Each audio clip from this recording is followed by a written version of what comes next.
G'day and welcome back to another episode of the Keeper League podcast. We're the AFL Fantasy podcast that doesn't talk about the superstars. We only talk about the lesser knowns and the players who will bring value to your draft and Keeper League teams.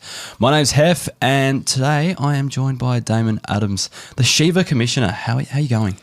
Good, mate. School holiday edition. It is. Like Two people that moonlight as teachers, and this is the time. This is great. Should we actually be doing a podcast right now? Should we be at a pub somewhere? Oh, mate, the weather's beautiful here in South Australia today. What are we doing inside with the blind shut? Oh, I don't know. It's what I've chosen to do with my life. So unfortunately, I've committed to this every Monday. Yes. For 6 months of the year. Actually, longer than that. Probably about 9 months of the year. But whatever. It is what it is. Hey, you can move it into the afternoon. You reclaim your Monday evening. Right? That's true, except that'll probably just be the video editing that I usually do on Tuesdays. Yeah. But I might get a Tuesday, although kid home tomorrow. Damn, it doesn't work. It doesn't work. Sorry, mate. Nah, it's all right. It's still the weather's bringing out the good mood in here, so it's fine.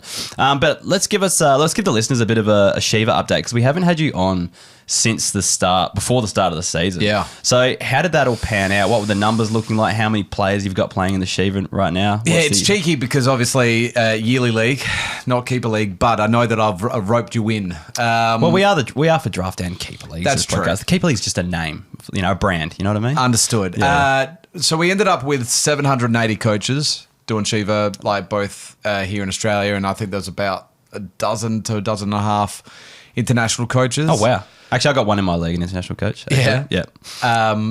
Stuff's their waiver, just their ability to do that. But and they're drafting actually sometimes. Oh, no kidding. But 65 leagues that equates to, which is insane. I think our the most we'd had previously was last year, which was 348 coaches and 29 leagues. Yeah. And, we just kind of put ourselves to marketing, through you guys and through the traders guys and just through a lot of social media presence. And, that's 220% increase. All things being equal, it's been smooth so far. That's good. I was wondering about that. So we're 6 rounds in and, I think the mini buys are tricky for any competition. They sucked.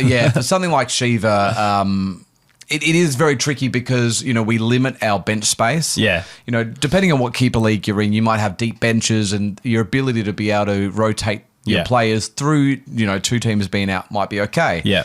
That gets a lot more difficult in something like Shiva. Yeah. And we actually extended our benches by 1 this year just to accommodate for that a little bit. But now that that's over, we enter this new phase of the competition where we're doing a fully integrated knockout competition for the first time, which will start this coming round. Yeah. So me and another guy that I'm working with, Coach Mark Listener, have got a lot of work to do over the next week to kind of put that together. So it sounds like it, but no, congratulations, hats off to what you've actually brought it to. I'm actually hating it right now, but that's more due to the state of my team than anything else. Division 28? 26, I reckon. Ooh, okay, that's close. But I think more so like I would always just I think I had a pretty even spread of players on the buy, which I thought would be the best kind of strategy, even though it wasn't an intended strategy. But I think what's happened is I've just always come up against someone who's had no buy players out, and I've had a few, and it's just I don't know. My team's pretty rubbish as well, and had a shitload of injuries as well. For those that aren't in Shiva, this competition, and feel free to just come and observe. Like we're on Facebook, DT Shiva or DT Shiva _ on X. We also put out a weekly podcast called the Shiva Blast. Yep.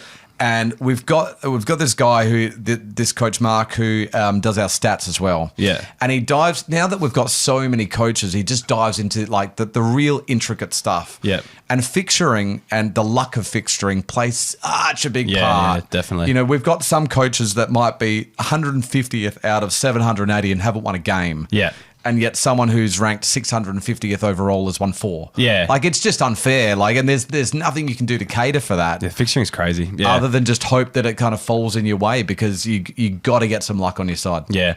Well, I think I went pick 2 with Jack McRae as well. Oh. Just because Flanders... in first round, pick two. No, overall. sorry. Round two. My second pick. Sorry. No. Nearly had an absolute aneurysm. I went Jack McRaven was second round, but purely because like I was at the end of the second round, and then like Flanders was gone, Jackson was gone. It's like I'm not going to get a top line forward if I don't grab him. And then just he didn't play for like the first 3 weeks as well. So he finally put up a good score for me on the weekend. Just players like that. And I think I just neglected midfielders. I've just kind of underestimated the importance. I was thinking like I'd get a few off the waiver wire, or the depth is awful. Yeah, there's nothing there. So, in fact, this year even more than any. Now that, and I know we're going to talk about the DPP's landing, but I've never been in a situation where forwards getting midfield status actually is helping some coaches. Whenever these changes would occur, if it was an ad mid position, you'd be like, oh, who cares about them? It doesn't make a lick of a difference. But it really actually does to some coaches now in terms of having a little bit more flexibility in their squad. I've found that with the DPPs, the whole ad mid thing, like people are scouring for forwards and backs that could potentially get mid status just so they've got someone extra that they can actually use on their. Like I just don't have anyone on my bench even I can use. It's crazy. I guess now that we're through the buys, it might get a little bit easier, but. Yeah, it was pretty crazy to see. Anyways, we'll talk about the DPPs quickly. So, I know, Damon, I think you had them up in front of you. If not, they're on the screen there. Just want to run us through some of the ones that were more relevant in keeper leagues. I think there wasn't a lot of surprises in terms of players who gained defensive status. Those who had been earmarked. It's always difficult to earmark in pre-season. Yeah, and, definitely. We try to avoid that from a drafting perspective. But Nick Martin, James Aish, the two catch mids in Tom Atkins and Max Holmes got it. Alex Sexton, sorry. Carl Amon will be super handy for some coaches that picked that up. Zach Fisher, Bailey Scott, who was my preseason boy.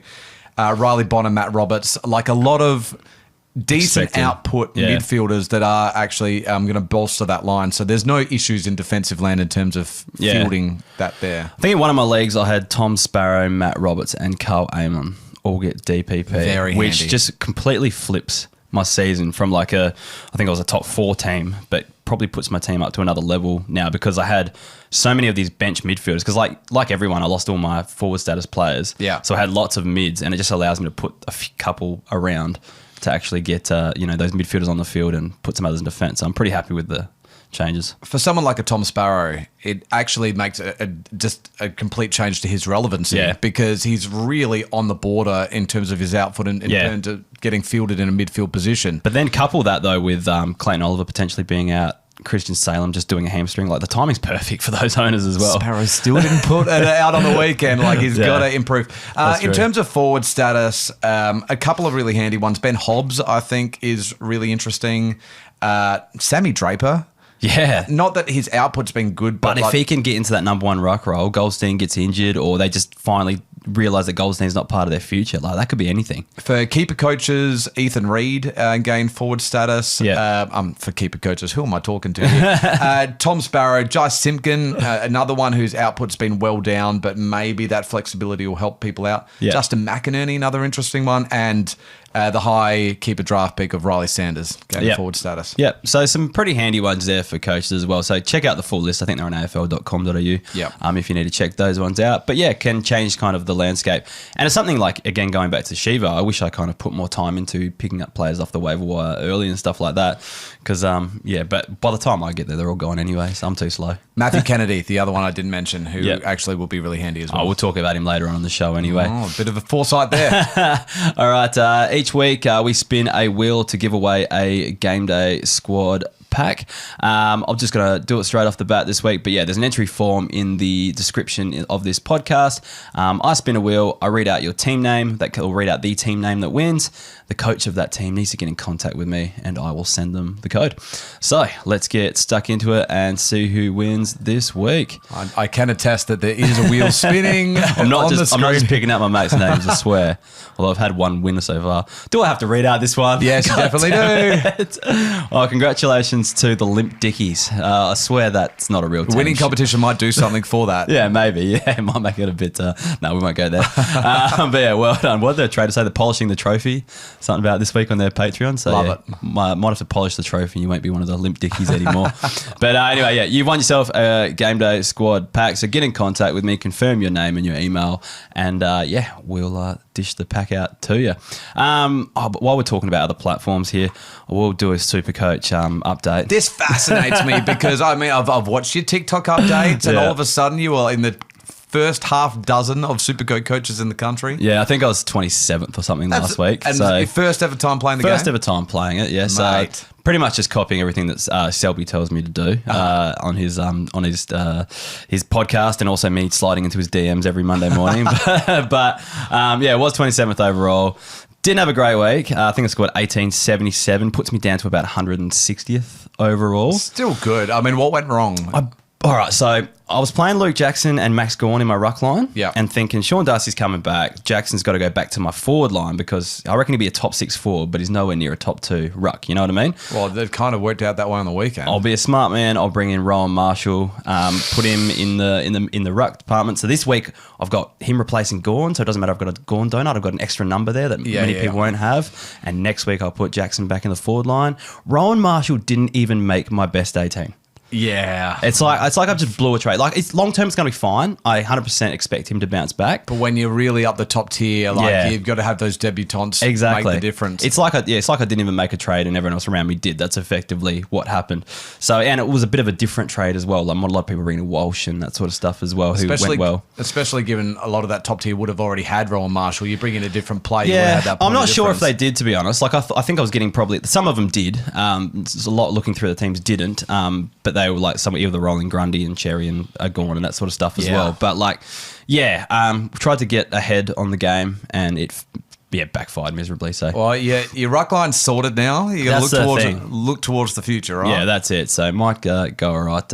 It might go all right in the future. But anyway, do they have some kind of hat system like the fantasy boys do? Well, I think last year they had like tracksuits, like KFC tracksuits, and because Geordie won one because he finished 11th last year, and I think the top 10 won cash. But I don't know if they have the KFC affiliation, so I think it's just a top 20 cash prize.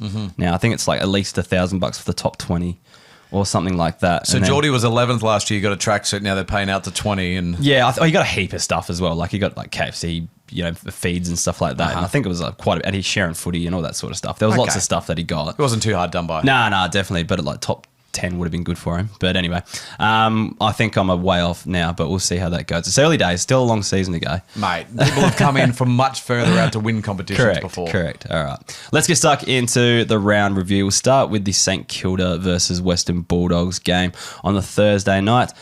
Just straight off the bat, I think we've got to make Marcus Windhager too good for the podcast. Another 100-plus score, listed as a defender this year, owned in every league, surely. If he's playing the right role, yes, he's totally 2G for P. But I don't think he has that role every week. Like, he seems to, like, some weeks he's down, some weeks he's up. But he what he's capable of is absolutely too good for the podcast. Yeah, he's not going to, he's not at that point where he's a superstar type thing. But it's just like, he's just owned everywhere. Like, everyone's aware of him, that kind of thing. I think the Saints are a tricky fantasy team anyway. Yeah, and that's definitely. Absolutely. Some of their key players aren't scoring well this year, but he was the only player to go over 100 this week. Yeah, that's a fair point because they were pretty bloody awful. So I guess that's a good sign there for Windhager as well. But I'm going to make it too good for the podcast. He's just too well known at the moment. Hugo Garcia is the other one. So he's a very popular in the classic format just because he's so cheap at the moment. Had 71 points and had quite a few CBAs as well. What'd you take out of his game? I really like his presence on the field. Obviously, he is in and under, which is great. But for a keeper pick that would have been late, definitely. In terms of the new players, I think he's really showing some promise. Like the fact that I don't think he's at any risk of losing a spot in the squad. Nah, he gives that, like you said, they're in and under type. His tackle numbers are a big feature of his game, and I think he got 7 or so in this game as well. So 9 was it? Yeah. So if you keep doing that, you're going to put up pretty reasonable scores. Yeah. It is a bit concerning that there's not a lot of avenue for scoring, but you can always chase blokes down and tackle. So I don't know. I look at their squad and I think in terms of their bottom 5 players, I wouldn't put Garcia in there for the last couple of weeks. Yeah. Did he affect Steele a little bit? Maybe taking away some of those tackle numbers. He was getting there first or something. Yeah, potentially Steele 5 tackles for the game. I don't know. The mix of the Saints is all over the shop. Yeah, it was a shocking game as well.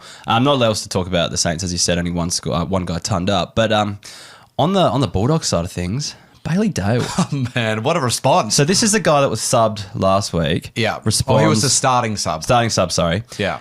and came out with 160 points. 15 marks, I should say. And wasn't it like 29 kicks or something? Yeah. Like ridiculous. 39 disposals, 15 marks. Wow.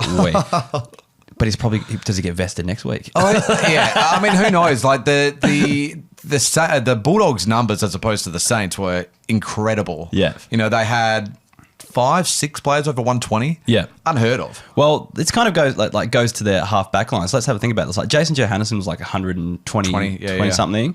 Taylor DeRay was like 93 points. Yep. Lockie Bramble, 79 points off that half back flank. Yeah. You know, Ed Richards went worse because he went into the midfield. You know what I mean? Scoring crazy. 71 points. Exactly. So that Bulldogs half back line, I guess, is it fact or fiction? Like, can we rely on it? Oh, it's absolutely fiction. Yeah, because like they're playing the Saints. But there's just so many scorers. Like, I think even last week there was like every single one of them went 80 plus type thing.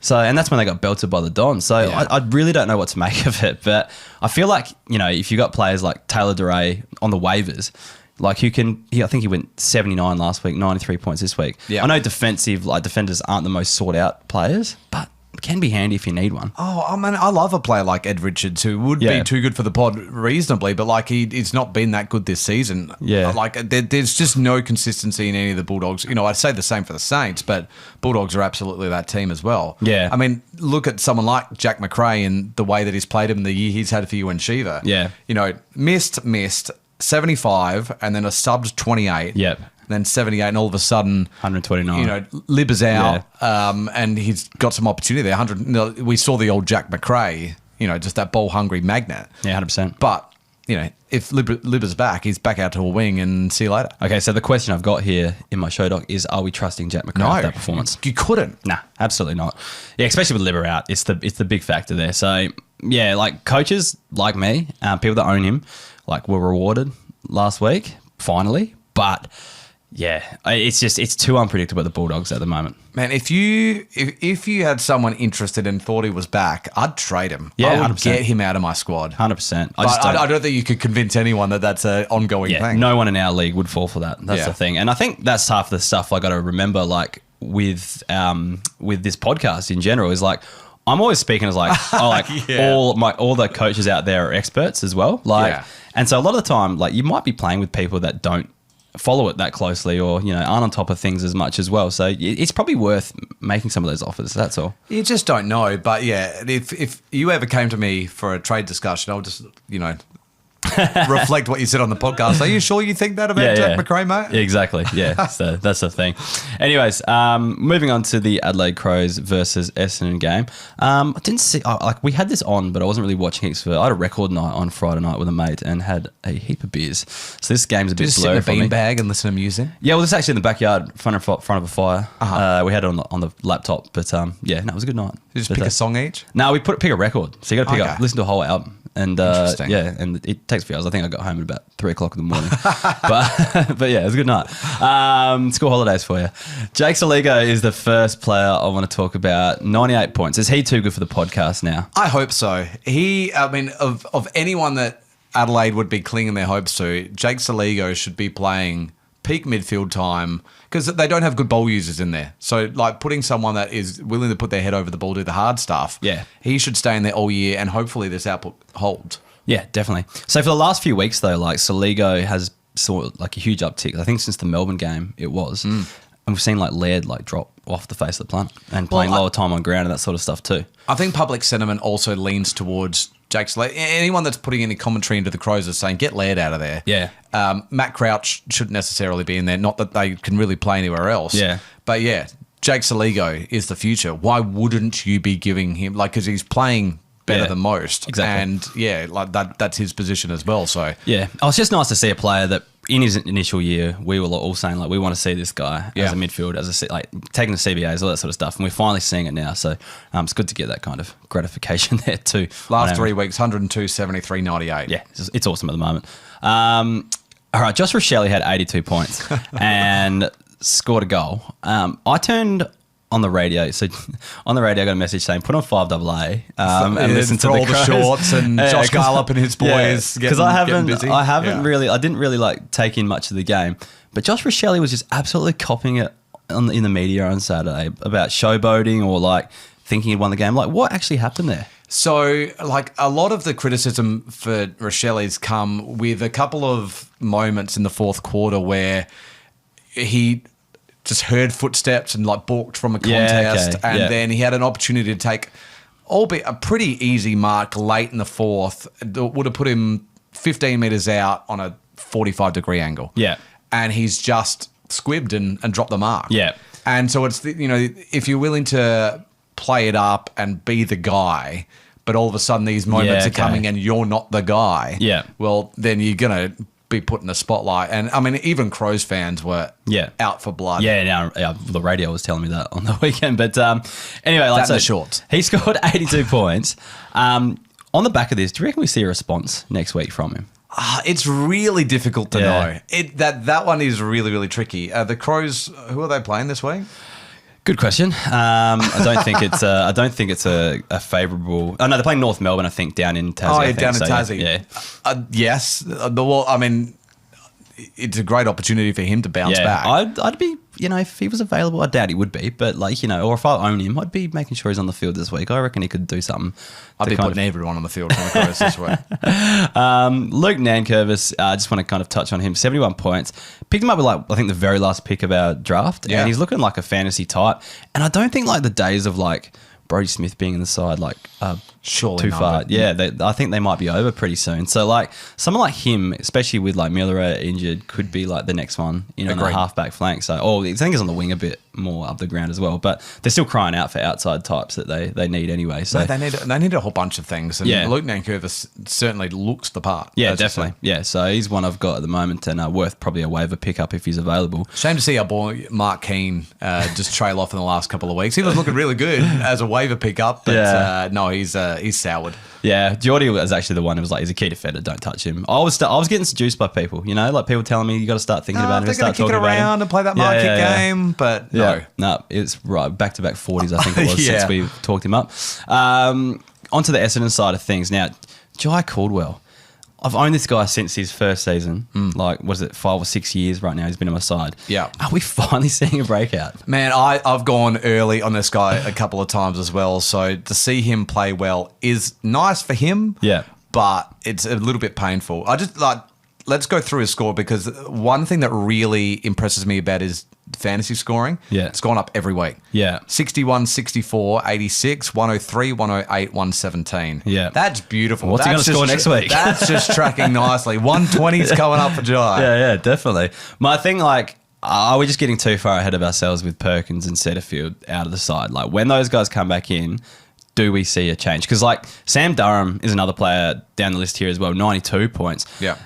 He's really, I think he's at an 80 now, 92. He's lifted his scoring from that kind of 60s guy that he usually is. Mm-hmm. I know last year he was a winger and now he's playing inside, but it feels like there's less of a spread in that midfield now. They're relying on 4 blokes instead of 6 type thing. So what do you think happens? Perkins is apparently available this week, I think, or has to pass a fitness test, but will likely be available. I know he rotates forward. I think Setterfield's still a week or 2 away. What's your gut feel when those guys come back? Can he maintain this scoring? Essendon fascinate me because you looked at their result in round 1 when Perkins, I think, got 120 or something like that. Career game. Yeah, had a career game, and they were like, you have to play Archie in the middle. Yeah. And then they didn't. Yeah, they did do it. And now he's obviously injured. And so you look at the output of the Caldwells and the Durham types, and you're like, you got to play them in the middle. You're winning it. You're seeing a net result. Yeah. But, history would say that Essendon will go back to what they know. I don't know. Jai's obviously tracking very well. Is it a temporary thing? I don't know, but I'd be riding the wave. We've been waiting long enough for him. Yeah, I think so. I don't know. I'm as a forward, he's a no-brainer. You've got to have him. Yeah. And he should be good for around an 80 most weeks, and that does kind of make him a bit of a breakout contender as a forward. But yeah, long-term as a midfielder, which is what you're going to get after this year, that's where the kind of jury's still out, I think. So for now, too good for the podcast because he's a forward. We'll reassess next year and see where he's at, I think. Ben Hobbs is a really interesting one for me because this was the first proper good score that we've seen from him this year. And it wasn't on the back of bulk midfield time either, was it? No. It was only 2 or 3 CBAs, wasn't it? It's just on the back of great forward pressure game. Good. Cool. He had a couple of great rundown tackles. should have been rewarded one or two more times throughout the game. Yeah. But would just found himself in good positions, and it was just his want for the contest. Yeah, definitely. He now has that forward status. I hope he can keep it up. He's one that, I drafted in Shiva hoping that this would happen. Yeah. But yeah, he certainly hasn't had the output to this point, but it was really good to see him play a great game on Friday night. Yeah, absolutely. All right, let's move on to the next game, which was Collingwood versus Port Adelaide. As two Portmen in the room. Mate, talk me through this, because you would have been nursing a hangover for this as well. Yeah, it was a pretty gross day. Come out of the blocks, absolutely smashing. And mate, this is what I saw. I couldn't have been less limp dickies at quarter time.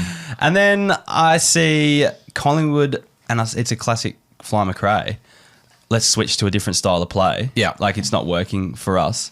Let's change our game plan to cut off Port Adelaide's run. We'll go more contested. We'll hit the contest harder instead of being as open as free or whatever.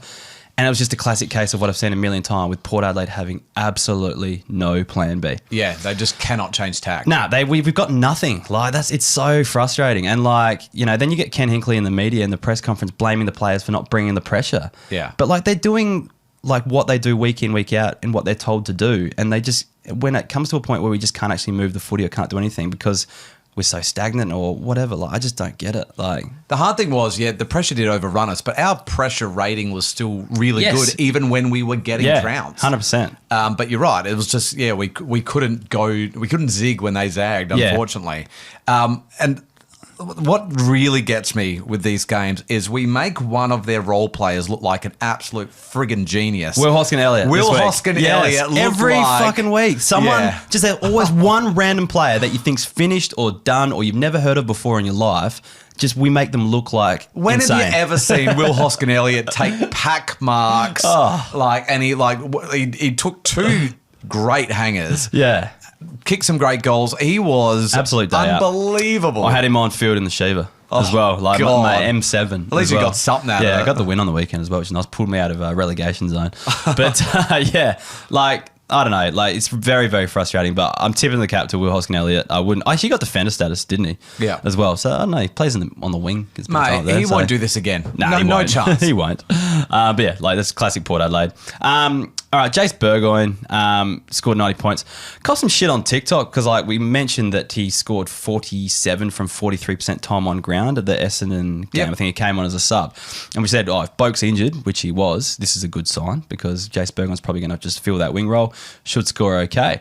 And then people said, when he comes off the bench, he's the fittest person on the ground. What do you expect? 71 last week, which I was happy with, but people were still criticising because it wasn't a good score.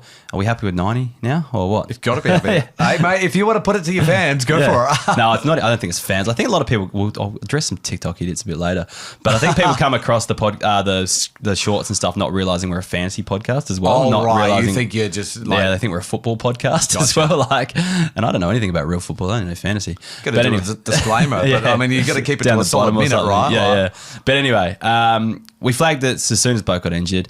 Is it sustainable? Because I think Boak's probably not far away. But what's your feeling on Boak? He's played his 350th now. Do we expect him to continue in the side, or do we develop players like Jace Burgoyne? Could be a handy sub, but in saying that, you really want your sub to come on and have some zip and some presence. And Boak's, still a great role player, but he's not known for his speed. Yeah, particularly at 35 years old. Yeah, Burgoyne's not super fast, but he's hell of a lot faster than Boak. That's the thing. But he's one of those players that seems to find himself in the right positions to receive the ball, but also when he's got the ball, he kind of seems calm. Like in a pressure game like that, he still seemed to find the right option or get the ball to where it needed to be. It was far from our worst. Yeah, exactly. So I don't know. I think we've got to persist with a player like Jace Burgoyne, and if he does on that wing, listed as a defender, could be a pretty handy option. A guy I've always had a soft spot for is Sam Powell-Pepper in fantasy or in your keeper leagues, because he scored 80 points on the weekend, and the game, that kind of contested game, pressure game, does suit him because he can get a few tackles and things that way. But yeah, as a forward, you can chuck him on as a streamer every second week and he probably pops up with an 80 every second week type things. He'll probably score 40 next week. Well, Port had the Friday night fixture against St Kilda, so perfect loop option. Exactly. He is a stream only for me. I think he is that kind of player that can bob up for a game like this. Yeah. I think I would have equated Powell-Pepper to old school Cody Waitman, who might bob up and kick 3 goals but might get you a 20. Yeah, that's Sam Powell-Pepper in a nutshell. 100%. But yeah, like every time I seem to bring him on, I seem to get that 80 out of him. So, and when I'm forced to bring him on, so like I was on the weekend. So yeah, I don't know. Hats off to Sam Powell-Pepper. I think he's worth a pickup, like if he's there somewhere in your league. But looking at the numbers, I know he does appear on the waiver list. He is under 40% owned. So yeah, he just might be one to think about now that he's back in the side. What about the Port Rucks? Yeah, that's the other thing. Like a lot of people talking up Sweet on the weekend, but I saw 2 ruckmen just get pretty beat. Well, I saw Sweet get beaten pretty convincingly, and I saw Soldo just not being able to get his game going, spending so much time forward. I don't think that will last because, I mean, Collingwood rucks aren't well beaters, even though Mason Cox, again, bobbed up and looked good. Yeah. But, Sweet struggled in that ruck contest. Yeah, exactly. And, we've been actually doing so well with Soldo just rucking it down to our mids. Yeah. That mixing that up did not seem to work at all. Sweet obviously got subbed out late. Yeah. It completely destroyed Soldo's fantasy output. Yeah, yeah. And I think, I don't know, like the Dixon thing being out as well is probably the main catalyst for it. Just puts Soldo forward to kind of be his presence. What was bloody annoying about it is just like, we have Georgiades and Marshall who are probably better lead-up players. Yeah. And we still just like play the bulk inside 50 bomb on head game plan. Like this is the stuff that infuriates me. Let's not talk about Port Adelaide anymore. Let's talk about Carlton versus I want to see you Hulk out, mate. Oh, God. If it hasn't happened over the last 3 years, probably the last 7 years with Ken Hinkley at the helm, it's never going to happen. But anyway, I just put out a tweet before. Did you see we've got the easiest run out of any team out of the next 5 games? Do we? Yeah, we got like North Melbourne, Hawthorn, all those. 4-2, I'm happy to hear that. So, but like I said, like if this was last year, we'd be giving Ken Hinkley a 15-year contract extension on the back of this run that's coming up. Mate. Because we won that 12 in a row, 13 in a row, whatever it was. But look at how many actually good teams we beat. We just don't, we don't play well against top 8 sides. No, but there's 10 other sides that aren't in the top 8. That we always thank you very much. Let's talk about this game. So Matthew Kennedy is probably the biggest talking point out of this game. And a huge part on the weekend, given he got forward status when the DPP lists come out. So scored 100 points. I think he started in the midfield, had a fair chunk of centre bounce attendances, then switched to the halfback line again when Williams got injured. And this happened last week when Saad got injured as well. My big question is like, what is his role? Like, what's his midfield? Like, obviously they want to get him into the midfield, but Chera's also out at the moment as well, isn't he? So like, so many people are getting excited, like forward, back-to-back good scores, but like they put him in the back line last week and then they brought in Lockie Cowan this week to kind of replace him in the back line, moved him into the midfield again, and then, Williams gets injured, they chuck him back line, Chera's going to come back. Do we just see him forward after this week? What are your thoughts? Well, Chera is only a short-term injury. He was listed on the injury list as a 1 to 2 week. Yeah, he should be back. He might be back this week. So I think it's a real need to monitor because if you look at historically, these Carlton bit player mids, I'd like to call them, like your Kennedys, like your George Hewitts, they do go on runs, but then they'll just dip out and get your 70s and 80s again. But if he's a forward now, 70 and 80, that's still tasty. Yeah, I know. That forward status gives him life. This is the thing. Like, when he was actually playing as a forward, like, what do you have? Scores of 47, 58, 73, 63. All right? Pops up on a halfback flank as a gap filler last week. He scores a 91. And, like, starting in the midfield as well. Sorry, midfield and then the gap filler. And this is with Chera out, coinciding with Chera out. McGovern's out as well. That's the thing. On that back line too. Yeah, and Saad. So there's 3 out. So I guess the thing is the coin toss is, does he start on that halfback line permanently next week, given if Chera comes back in, that pushes him back there? Or do they bring in like a Chincotta to play that role and push him back forward? Yeah. And that could absolutely kill his scoring. So, I mean, your guess is as good as anyone's. No, that's it. Like, people, this is what I love about this. Like, people are like, I made this call and I got it correct. And I'm like, well, good on you. Like, we don't have a crystal ball. You're just guessing as well. Yeah. Good on you for guessing. I think where people really need to thank their lucky stars is that, it's the dual position is done at 35%. Yeah. And if this came 1 week later, I reckon that percentage will be out the window because he's playing a different portion of the field. 100%. So I think take your forward status to the bank. Yeah. Enjoy playing him on field because, if he's kicking out your F4, F5 or F6, then brilliant for you. I just think with a full strength Carlton, he's back to kind of putting up those 50s and 60s and 70s type thing. But it's easier to take that on when it's not in your midfield. That's 100% correct. And then the other one probably was a tip of the cap to Jack Buckley. Actually, no, Brody Kemp, 79 points. Brody Kemp is becoming very handy. Yeah, I just wanted to point this one out. Like every second week, he goes around the 80 mark. So like try to get it in the right weeks because like he does play that kind of other tall, can lock down, but it's his contested marking. I've said this time and time again that sets him apart. He can actually take a grab back there as well. So he seems to play better away than at home. Yeah, okay. Yeah, it was good to gather around. It reminds me of a reverse Lee Spur back in the day. Yeah. I know that's an old reference, but he would always play like 80 to 90 at home and do shit away. Yeah. Definitely. Maybe the reverse Brody Kemp. Maybe. And then tip of the cap, to Jack Buckley for the Gitos Giants. There weren't a lot to talk about from the Giants, but 93 points. He was all over Curnow early, and I wish he did a better job because I lost my matchup, basically. I lost my matchup by 50 points, and it came down to a coin flip, basically, between fielding Fiorini or Xavier Dersma.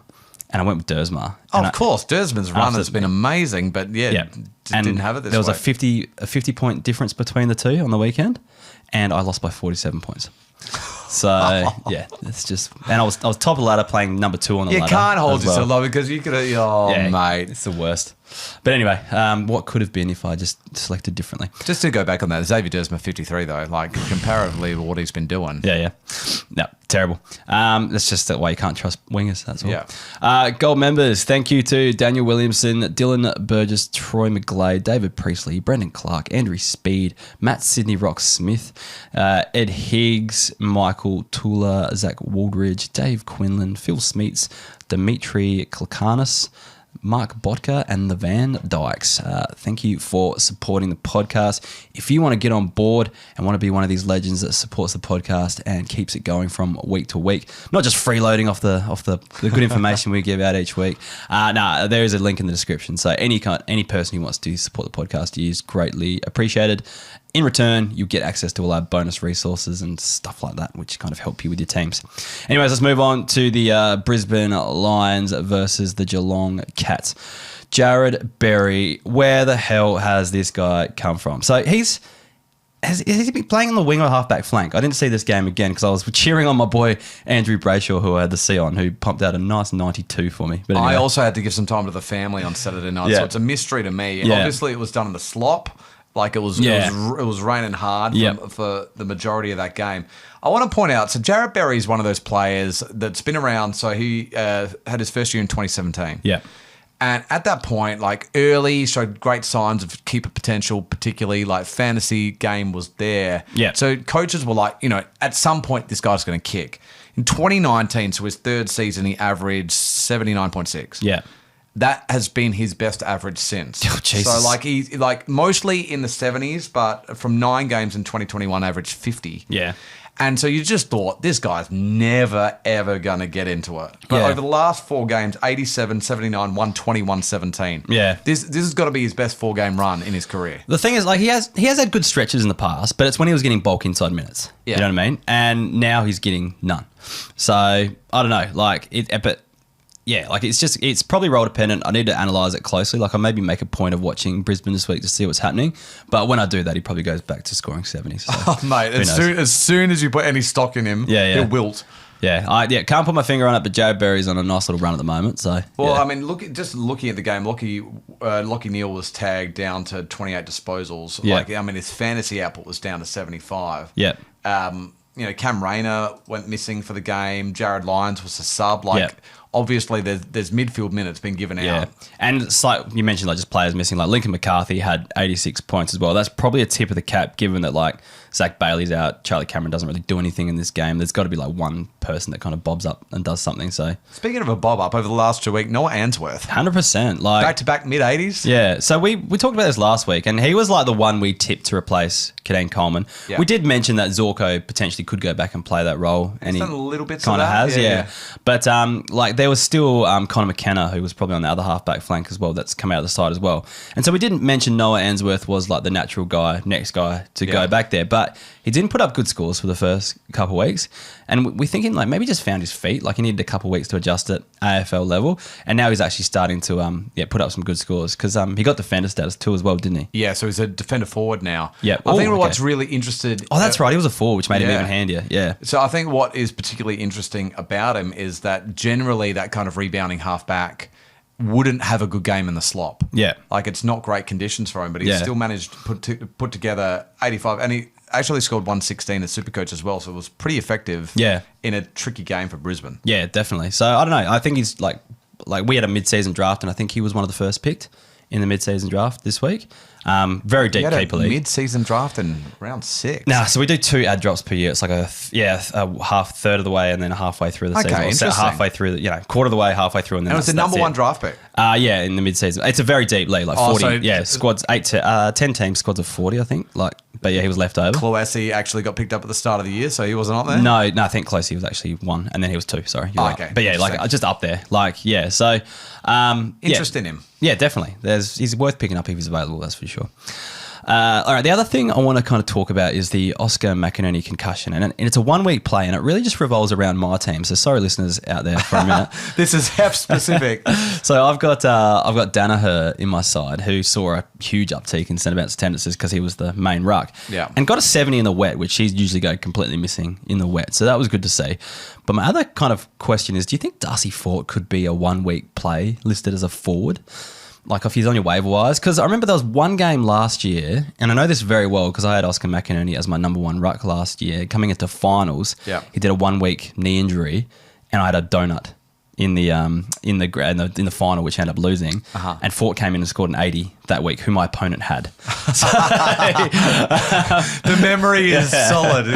Yeah, exactly. So my thinking is, maybe Darcy Fort comes in as number 1 ruck and puts up an 80 odd this week and could help a few forward. It's a great stream option because so Brisbane play the Giants Thursday night. Yeah. So Anzac Day night, which means loopable option. There's 4 looping games this week. So playing your bench is going to be really important. Yeah. Kieran Briggs' season also because he's the opposing ruck maybe Darcy Fort, maybe Joey Danaher. So maybe a fruitful game from him too. Yeah, so that's the other thing. Either Danaher is going to get a big bump this week, I think, or Darcy Fort's going to be a streamable option as a forward, depending on team selection, I think. Put him on the bench. If he's on the waivers, pick him up, put him on the bench and loop him and see what happens. I agree. I'm going to loop him on the Thursday and see how it goes. The thing is, there's just so many good loopable, especially after the play Saturday lockout. It's like there's more games before Saturday. Yeah. It actually feels like a like a lockout kind of round, which is kind of nice for our league because I'm very pro rolling lockout. But anyway, Tanner Bruhn, let's move on to some cats. Tanner Bruhns, I think we've just got to give him 2G for the P because he just gets that opportunity in there. It's so clear that he's the midfielder they're developing at the moment. So, he's going to get all the opportunity in the world. So I love him in terms of I've got him in 1 or 2 keeper leagues. He was probably my last kept player in one league. Yeah. And he was that was the tipping point. But kept him, and I'm excited for him. The other one is in terms of Tugger for the podcast, and I'm less certain on this one, is Jack Bowes. So is it? He had a really good game apparently. Is it Bowes or Bowes? I reckon Bowes. I hear so many. Phonetically, it has to be Bowes, surely. But anyway, so he had 86 points. The interesting thing is he basically lost all his CBAs with Dangerfield back in the side. Yep. Which is what we flagged. So I'm just not sure whether it was just a game that suited him, although I don't know, just off the half-back line, just trudging it out there. I don't really know. But I think it's just positive just to see the score, even though Dangerfield was back. I think he's just playing with a bit of confidence at the moment. There's a higher Supercoach rating player on the Cats. There you go. So yeah, win. An interesting one there. Then the other, there's a few random ones that I wouldn't really back in, more of a tip of the cap. Mark O'Connor had 81 points. He does this sometimes when he's playing that tagging role. He follows people around to get enough tackles and things like that. And given he's a defender, it could be handy, but I'm not buying in. No. But the one I do like is Toby Conway just putting up a 77 points game. Is he the guy? Oh man, some of these teams with their developing rucks. I think he is the guy, but you're still 2 years away. But if you're seeing someone like him put up 77 points now, it's just positive for the future, I think. And it's probably 1 year away, really. Well, the Cats need to move on. I mean, I don't think Reece Stanley played on the weekend. But like the fact that he played his 200th game the week before, almost you could have knocked me over with a feather. Like, yeah, and it could be a sign as well. It's like, all right, you played your 200. Let's continue on. You're done, Reece. See you later. Thing as well. So it's your time. Nah, but I think Conway, just positive signs for the owners out there that are kind of counting on him to be their main ruck option in the future. I'm excited to talk about this next game. Yeah, West Coast versus Fremantle. Jeepers, I watched the whole thing from start to finish, and it was brutal. Fremantle players, like, I can't really pick out anyone that was really a standout. No, and Caleb, I mean, I know he's TG for P. Yeah. But Caleb Sarong only got to his 100 late with a bit of late junk. Like, that's like, yeah, he started like a house on fire, but they all just dropped their heads when shit started happening. But yeah. Anyways, Jake Waterman. So last week, Jake Waterman, we put out a TikTok saying like he scored 164 last week or something like that. Yeah. Put out a reel or a TikTok or whatever platform you're on saying like, great score, tip of the cap though, because he's not going to do this every week. I did. So right on that. So on the Shiva Blast podcast, I put it out there that, hey, some players played him last week. Good for you. This will. I think I said this will never happen again. I'm pretty sure I said something like, and I've got a couple of messages on that this week. Yeah. Who knew that they would come out and paste Fremantle? Yeah, kicked another 5 goals. He looks a great forward, but his key position in a shit team. Yeah, exactly. Like I got so many like this age well, or like anyone can have a podcast now with takes like this and all that sort of shit. It's like it's Jake Waterman, but also as well, like it's my case in point. Like it did age well because he scored 164 last week. Yeah, and then he kicked 5 goals this week and only scored 94 points. Like that's a 50-point reduction. Like yeah. It's even like last week's score was not going to last forever, as evidenced by this week. Yeah, but then also like, do you see him kicking 5 plus goals every week? Or absolutely not. Just against teams like Richmond and Fremantle that doesn't show up. You know what I mean? They are playing Gold Coast this week. That's possible again, isn't it? Could he go the 3 in a row? What's he got, like Sam Collins? Yeah, there's probably, I don't know. Well, you think Luke Ryan would be a good matchup for him as well. But yeah. Well, I mean, Fremantle, the only thing they've really dined out on this year is their defence. Yeah, exactly. So, I don't know. Or was he on Pierce, actually? But even so, like, they knocked him. He smashed him. So a 1 week performance is a tip of the cap. Yeah. What's a 2 week performance? Well, no, 2 weeks. Now he's on the bubble for Too Good for the Podcast. 280 plus scores. Well, that's good. If he does it again, you never have to talk about Jake Waterman again. You know, like the thing is though, like I have probably been a bit harsh on him because like even going back on last year, and I know he had all those health issues with his stomach or something that was going on. Yeah. Still averaged 70 last year. So that's still probably like an F4 range this season. And before the 148, he actually got 79 against the Swans. Yeah. Which, for a forward, is good this season. Yeah, 100%. So he hasn't dipped below 58. And I don't think I had a forward in Shiva that got above 58. Yeah. This week. The original call was mainly pertaining to his 160 that he got the week before. Like, yes. Don't expect that. Like, that's what I'm saying. But he is probably fieldable as one of your last forwards. Currently averaging 84. We just got to remember that West Coast aren't going to win. And he's not going to kick 5 goals every week. No, that's it. He's kicked 11 over the last 2 weeks. He's not going to have a 2-week stretch. Going like through this his again. history, like very rarely has he had an 80-plus score without kicking a bag. Jake Waterman will not do this again. Period. Come at me. That's the clip for the week. Harley Reid, 80 points. Like, I guess it kind of typifies the type of player he is. Absolutely dominated this game and only scored 80 points. Like, and that's pretty much what we've expected, what we've been saying all along. But boy, it doesn't make him any less fun to watch, you know? So you mentioned any gold members before the Van Dykes. Yeah. So I'm not sure if it is this Van Dyke, but a gentleman called Todd Van Dyke in one of my keeper leagues. I'm a team that has done very well in this league over the years. My team's on the down. He's on the up. He had number 1 pick in the draft, took Harley Reid. And was trying to get Zach Merritt off me for him with some extras on his side. Yeah. And I just said at the time, at the start of the year, I was like, no, I don't think he's going to be the fantasy Apple player. I think he's more of a super coach player. He got onto me last night and said, how good was that Harley game? And again, you're right. Like, he is phenomenal to watch and will be an outstanding player, but is he the fantasy guy? Yeah. On the flip side, though, he was my highest scoring player in Supercoach this week. A 6th gamer out of my star-studded team that was ranked 27th in the world. Harley Reid was my top scorer with 147. What's crazy about this is like, and Jaden Popowski put out a tweet, is like, and it's still, I'd have no idea how Supercoach scoring works because like stupid game. The average, sorry everyone. The average, it was something like the average score for this stat line was 120 or something points, whatever. Like, because he didn't have a heap of it, and somehow they tacked on like an extra like 27 points or something like that. So it's like we got Jaden Popowski, maths with super nerd, trying to work out how Supercoach scoring works. And even he can't fathom it. It's just scaling on the win and in isn't like that's what boggles my mind. That at least fantasy, even though it's meaningless stats, it's trackable. Yeah. It works. There's no question about it. Whereas I can't deal with a competition where it's just like has some extra points. I'm not going to knock one or the other because I'm actually really enjoying both this season. Like I'm really doing well. Yeah, I'm really enjoying Supercoach. But I'll say it again. It's like it goes on gut feel. You know, like. Oh, he was good that game, or he's going to be good this week. Type bonus, thing. But it's great for like people that don't want to sit there and like track every stat and every mark and every kick. It's just for those people that like following the footy, talking about it, discussing it, and kind of picking a few players out here and there. The one thing I'll give it is that I like a competition where even your key defenders can do very well. Yeah. Unless you're playing a keeper league with spoils and you know, things turned on. That they won't have that impact here. So exactly. That I do like. There's like so many players, that like, someone like Sam Darcy this year, like I've really enjoyed following him, and it's given me a different perspective on watching a player like him, put up good Supercoach scores and things like that. Sydney versus Gold Coast onto the Sunday here.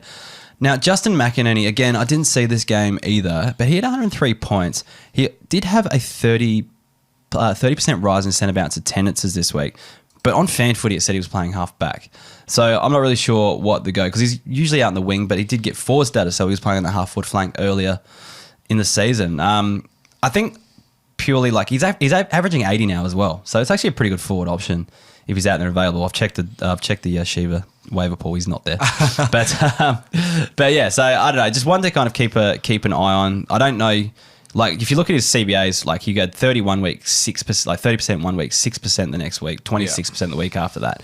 Sydney just rotate randomly throughout. And Luke Parker looms. And he's back this week, apparently. So that's the other one, too. And then you got Callum Mills. Callum Mills is still a couple of months off. So, his season could get written off in an instant. Yeah, true. But Luke Parker's the big one. Yeah. Even though, like, I tend to feel like he plays a bit more half forward. Luke Parker when he comes back. Yeah. Like, I just get that instinct that, like, okay, Taylor Adams is out there. The young guys in terms of your I know Errol's playing wing as well, but your Chad Warners, your row bottoms are having quite a good effect in the middle. Yeah. Like, why mix that up? I don't know. Yeah. Well, you mentioned Taylor Adams. So 83 points. Still low time on ground. I think it was 67%. Yep. Did have 11 CBAs though, so I don't think he had one in the previous game and scored around the same, 79, I think, points it was. I think this is what he goes at though, but it's still very, very handy. Like, I reckon he'll be an 80 average forward or 78 kind of average forward for your teams, and I think you'd be happy with that. I've been pretty impressed with his points per minute. Yeah. But if I was Sydney, like, the one thing Taylor Adams is not getting any younger, and his soft tissue injuries have happened, repeatedly throughout his career. This is great management from them. Yeah, you're right. So, I would rather an 80 average Taylor Adams that's going to play every game than a guy that's going to sit on my bench for 4 or 5 week periods where he's not playing. Absolutely, yep. And if this maintains for the season, you'd be very happy as an owner, that's for sure. Braden Free-Arena, do I have to talk about this again? 103 points. Is scoring. Why don't you have one of those soundbar buttons to play the Dossie song every time he comes up? I do have something here somewhere. I always put the song in the back of the TikTok video when it happens. But I don't know, I shouldn't mention this podcast, but Dossie won't listen to this, so it's fine. Don't tell Doss. But he says something about like formats with inferior scoring, referring to a certain platform that he now works for. Oh, may or may not work for, And so he's a bit worried about that one getting out, but please don't mention it to him. Mate, our Twitter history will haunt us all. Yeah, 100%. We might have to take that one down off the YouTube. But anyway, all right. Fiorini, as of this week, is now my M7. All right, great. Yeah, is that reliable? I think so, and I'd be happy to play him at for that last spot in a deep midfield. Yeah, I mean, not all of your leagues are going to have 7 midfielders, but in terms of the lack of depth of mids for let's say a 7 mid per team competition, Absolutely, Fiorini should be playing there. Well, that's good to know because, I benched him this week. But anyway. Mate, but you look at how hard it is to have regularly fieldable midfields. Like, yeah, absolutely. All it means is Xavier Dersma. Are you humble bragging to me? You just want me to confirm what you think? No. All it means is now Xavier Dersma's on my never again list. So, yeah. Fuck off, Xavier. Tom Berry, tip of the cap to him, 87 points. Don't really need to talk too much about that. Last game of the round, which was North Melbourne versus Hawthorn, started off with another tip of the cap. Paul Curtis, 86 points on the back of 3 goals. Great game, but you're playing Hawthorn, who you still got belted by, but managed to kick 3 goals there when their best kind of lockdown defenders playing in the forward line for some reason. But anyway. He's a tricky one to track. I really like watching Paul Curtis. He does some nice things. Very good footballer, but the hard thing with Kangas is that they're often playing the meaningless Sunday games, and he's had some shit scores this year. Exactly. He got 18 a couple of rounds ago. Yeah, you can't loop him or you can't do anything with him a lot of the time. So so if you had to play him out of necessity and you got that score this week, great. Don't field him. Correct. The other one that does intrigue me a little bit is Harry Morrison. Again, mid only, I'm pretty sure. Had 104 points on the weekend, comes back in the side and goes straight to his wing, puts up a 100-plus score. I know, again, playing against North Melbourne, who cares?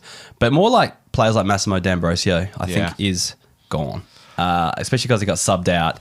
And this was my fear all year, was Harry Morrison just reverting back. Harry Morrison as you go on the wing.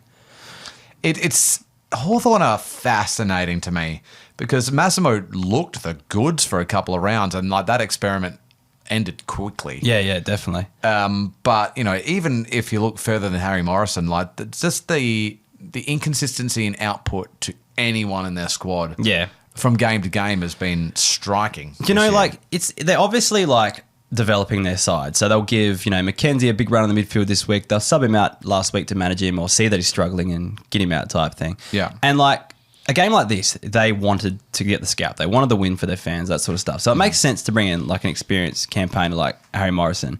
Do I think this is going to help Massimo in any way, shape or form? No. I think he probably will go back to the twos and have a bit of a run, try to get some confidence. But I still think there's a world later on in the season where he comes back in the side, they'll give him another go to try to develop him as well. I think one thing we realise is that Hawthorn are going to get some beltings this year. Absolutely. And so that's going to bring about regular changes throughout the year. So people will be rotated through. I can't see Sam Mitchell sticking with the same 22, 23 each week. No, that's true. So another one, Harry Morrison's probably going to play for a while. Could be a good waiver pickup for your M7 kind of range, but I wouldn't want to rely on it though. Can I give a reverse shout out from Hawthorn? Absolutely. Henry Hustwaite. Yes.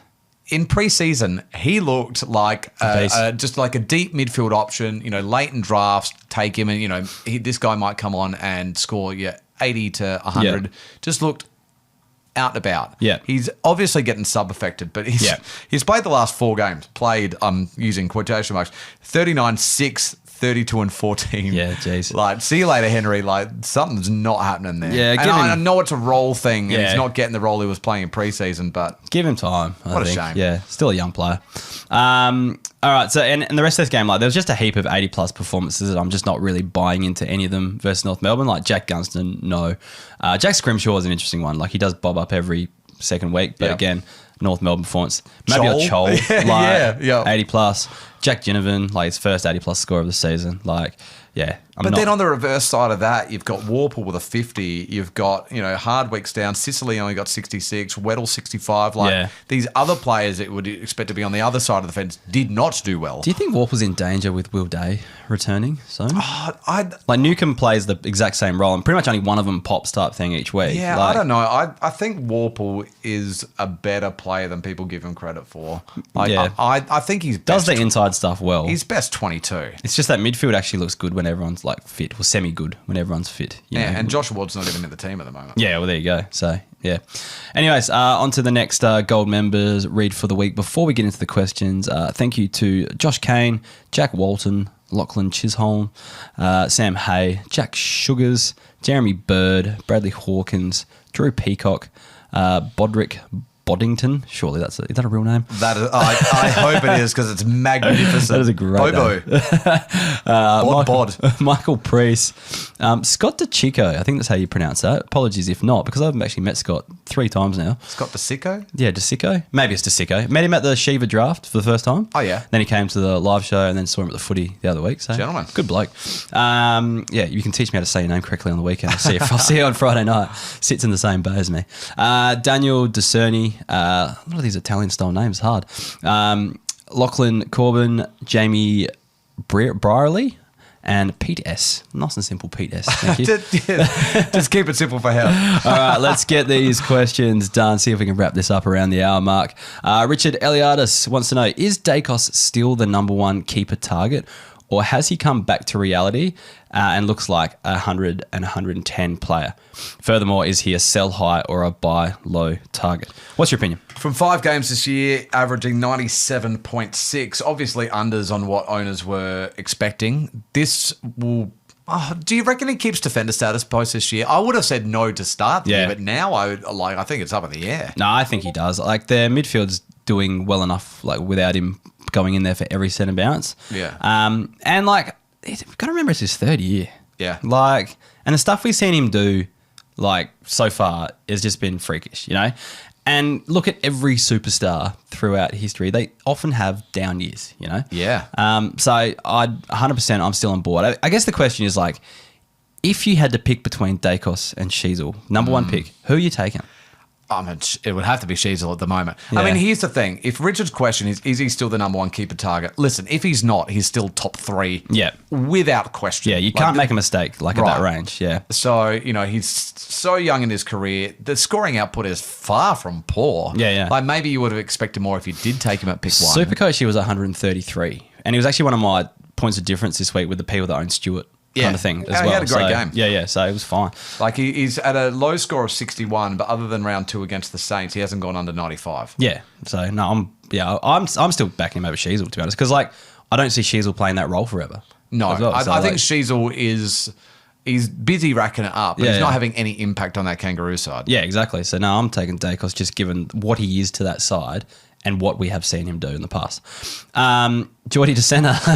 Yes. Podcast now. What do you think Jake Waterman can average from here? I think he's seen the TikTok comments and the bit of the feuds I've been getting into. Okay, so you take out the last 2 weeks. They don't count. Yeah, well, no, so from here on. Yep. Yeah. 80?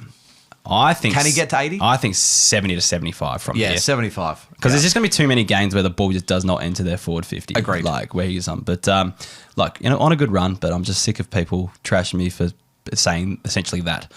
Well, do you know what? On the back of 2 games. Send it my way. At Damon Adams on Twitter. I'll let you go to bat me in the TikTok comments for me. Anyway, at AFL Draft Tool, Matt Kennedy's getting a greater midfield role at Carlton. Will it last? We kind of talked about this. Like, Cherry's got to come back in. Plus, he keeps getting put on that Mr. Fix-It halfback role as well. So, I don't think it lasts, to be honest. When they're at full strength, all those defenders are in, all the midfield, like Cherry's back in, I still think he goes back to that kind of half-forward. And without without Doherty, without Saad, you know, while those players are out, that's where he's going to go. Yeah. At Diddley Docker, thoughts on Elijah Holland's prospects for the future? Think he'll end up a really serviceable mid-forward. He picked up forward status this week. Yeah, I'm less than sold. Like, I don't know. I always saw him as like a winger, like up at Gold Coast and stuff like that, and not as much as a forward. And I feel like he may end up like in that kind of role eventually. So I'm not like as part of that wing rotation anyway. Like Akers, I think he's only late 20s, so he's still probably got a few years in him. Holland's junior numbers were really good, weren't they? I think so, yeah. Well, it was, but it was in that weird COVID year, I think, where it was hard to actually get a gauge. I think forward status is handy. I don't know. He's middle of the road for me right now. Like I don't see him, like at the moment, I'm not seeing more than I've seen from like say a Ben Ainsworth in that role, or you know those kind of half forward types. Or like like a Brent Daniels, even like that sort of stuff. Like, but I think that's been unfair to Daniels. Daniels' output's actually really good this year. It has been, but that's kind of like I see if everything goes his way, him getting to. You know what I mean? So like, fine. For like you keep leagues and you draft leagues, you need players like him, but I just don't think we're going to see like a primo out of him in the future. And I think he'll miss games. I think he'll be on that like edge of 22. Oh, I thought you meant through suspensions for post curricular, extracurricular activities. Mate, if you're putting it out there. Yeah. A few hamstring injuries on the day off. Awareness. He's got some awareness. On the day off. What's that next one? It's Svend. 85. Svened, 85. What's happening with Tom Atkins? Hasn't been at the CBAs or in the guts in the last 2 weeks. Do you think this is permanent? Defender status. He says he only cares about his tackle numbers in this competition. So maybe a cat league? Yeah, it must be. He picked up defender status. Obviously been playing defence. Didn't get a single CBA on the weekend. Dangerfield was back in. That's the thing. So, I reckon they've reverted back to the defender. Tommy Atkins was that player who picks up DPP and then, picks up mid DPP, goes and plays in the midfield, but you've still got him as a defender. Yeah. And then when he's a mid only the following season, he's useless. So it's kind of like the reverse is happening now, and you just got to hope that he can somehow work his way into the midfield later on in the season, a few injuries or whatever. But the thing is, like with Geelong flying, I don't think they'll use him there as much. I would have been more happy if Geelong were down and out and they, use some of their older players more sparingly. The thing is with their midfield though, it's not old. They've got danger still in there, but they're playing Tanner Broon. They run Jai Clark through there. Yeah, whereas in previous years, you would have said that there'll be a little bit of management and maybe they'll be resting. But that's right. That's not the part of the field where they've got a lot of players to rest. They probably will use Guthrie when he comes back as well, which might be might be 6 months away, but but I reckon that he does come back some stage during the season. They might use him in there as well. Cam Guthrie on last week's injury list, 1 to 3 weeks for his quad. Well, there you go. Yeah, so he might come back as well. Interesting. At some stage, and they might use him because that was the preseason talk as well. So might be a cheap classic pickup, although you wouldn't want to bet on that one. But anyway. No. Last one, Matt Lee, 1985. Simpkin, do we need to stay strong and hold, or is it time to move on? Can't even field with forward status. I mean, it's a tricky one because he was a gun a couple of years ago. Exactly. And his fantasy scoring has just fallen off an absolute cliff. Scored 62 on the weekend. Yeah. 2021, 2022 averaged mid-90s. Yeah. Last year averaged 75. He's got, after 5 games this year, averaging under 60. I'm still holding because his 2 best scores were in the past 2 weeks. I think it was 62 and an 80 or something like that. Yeah. So he's averaging kind of 71, since he's been getting CBA numbers. Yeah. That's fieldable as a forward for me. If he can roll out a 70 average from now on, which I think he's more than capable of from here, you got to be using that in your forward line. Yep, I agree. So, he can't field him with even forward status. I'm assuming that's on his average, his 60 average or whatever it is. Listen, you're not going to be excited seeing Jai Simpkin's name come up. No. But find a better forward on the waivers. Yeah, exactly. You can't. That's the thing. So I still think it's worth holding just because, if he maintains this pace, I think what's happening with Wardlaw at the moment. Did he play on the weekend? If he did, I didn't notice him. I don't think so. Yeah. So, getting a few extra CBAs and things like that. So, I don't know. Write it out for the time being, I think. You can do worse. Stay strong with Jai. Yeah. And the forward status is the gift. If it was a mid-only, he'd be gone. Yeah, but, without question. Yeah. He's the thing that keeps him at your side, I think. Anyways, I think that's a wrap. Where can people listen to the Shiva Blast and all that sort of stuff? It's on all your podcast platforms. Just search Shiva Blast. Of course, it's very niche podcasting. It's for the community. Because it's for the Shiva community. But if you want to dip your toe into what Shiva is all about, or if you want to consider joining next year and have a listen to it type thing. Yeah, we would certainly welcome you in. It does actually broaden its horizons from time to time. Yeah. Hopefully it's a good time for people that do listen in. So yeah, Shiva Blast podcast. Otherwise, you can search dtshiva.com.au or DT Shiva on Facebook just to see what the community is all about. If you're not involved, get involved because the community aspect of it is the best part of it. I genuinely think it's one of the best ways to play fantasy. Yeah. It's if you have wanted to, and obviously a lot of listeners for your podcast are going to be in keeper leagues, and we all know that one of the hardest thing to do is to put together a league with 10 people, with 11 consistent people. We just take that out of the mix and we say, okay, no, we are going to put you with these people, beat them, and you win. The amount of times I get, where can I find a draft league, or where do I find a keeper league is a bit different, but where do I find a draft league or whatever, or where do I find a cash league, I guess, where I can win some money type thing as well, which you can do in the DT Shiva as well. So it just takes all that work out, and I couldn't not recommend it to any of those people who can't find 12 mates to start a league with, or 10 mates to start a league with, or whatever. It just kind of takes that leg away. And the thing is, we've got a group chat for our league. Like, I'm not super active in it, but I do chime in from time to time, and you do get to know the people in it and that sort of stuff. Plus, like, I went to the draft day because there's every year you have a draft day around the country. Yeah, that's it. We put events in different states. Yeah. So British Hotel in Port Adelaide put you guys up this year. And there would have been 15, 20 blokes there just sitting around drafting. It was good fun. Met a few good people that they've caught up with a few times since as well. So, no, it's been awesome. So, yeah, definitely highly recommend those who are on the fence. Listen to the podcast now, prepare for next year, get a feel for what the thing's about, and then go from there. Only going to get bigger from here. 100%. All right, get around our stuff at Keep League Pod, Facebook, Twitter, X, YouTube, TikTok, everywhere on the internet. We're all around us here at the Keep League. Multimedia sensation. Just love it. I definitely pay too much for social media scheduling apps that put me everywhere. But just remember, if you have strong thoughts pro Jake Waterman, let Heff know. Yeah, I can't wait to hear about it. Keep commenting. Actually, keep commenting on that TikTok video because it's going to push up to 10,000 views pretty soon. Just given all the engagement. So, right, love it. Yeah, awesome. All right, that's it for another week. If you want to support the show, jump on, sign up as a member, get access to all our bonus resources. And yeah, I think that's pretty much all I need to say. Have a good week. Talk to you soon. Bye. Happy holidays, teachers. Love it. All right. Thanks, man.